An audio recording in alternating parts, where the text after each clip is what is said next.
বিশেষ করে এখানে আসবেন, রাজু ভাইয়ের নাম বলবেন, 2টা করে সব ফ্রি। ও আল্লাহ, তাই নাকি না এটা সম্ভব নয়। গরিব মানুষ চলে আসছি বাবুবাজার, খাওয়ার পর আমি রেজাল্ট দেবো, কারণ তাসাবপন্থী তরিকতপন্থী লোক মিথ্যা বলে না। এটা খাওয়ার পর যদি আমার ভালো লাগে তাহলে আমি ভালো বলবো, না হলে আমি কিন্তু কোনো সাজেস্ট করতে পারবো না, আমি মিথ্যা বলতে পারবো না। ভাই শুনেন, আমি কিন্তু স্বাদ লাগলে বলবো স্বাদ, না হলে কিন্তু বলবো না, মিথ্যা বলা যাবে না, তাই না? এটা হলো বিষয়। আমি খাওয়ার পরে কাছে বলবো। ভাই কি বলছেন? হ্যাঁ অবশ্যই ঠিক। কারণ খাওয়ার পরে যদি ভালো লাগে তাহলে আমি বলবো, না হলে বলবো না। বিসমিল্লাহ। দেখেন তো কি স্বাদ লাগতেছে। ভাই আপনি এই পাশটা একটু নেন তো। এই পাশ থেকে দেবো? হ্যাঁ এই পাশটা, আচ্ছা হ্যাঁ একটু খাই দেখেন তো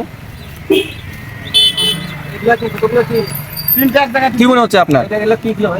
খুব ভালো লাগতেছে, খুব খারাপও না। চলবে। হ্যাঁ চলো আমার। আসলে উনি বলছেন চলবে, এখন আমি খাচ্ছি আর একটু খাই।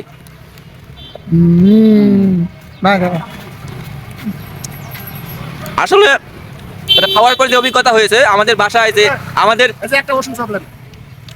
আমাদের মায়েরা যেভাবে পেঁয়াজি বানায়, ঠিক একেবারে মনে হচ্ছে যে বাড়ির থেকে বানানো, বাড়ির স্বাদ।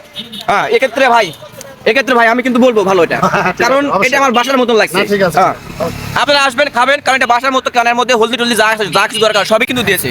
আর বিশেষ করে এখানে আসবেন, রাজু ভাইয়ের নাম বলবেন, 2টা করে সব ফ্রি।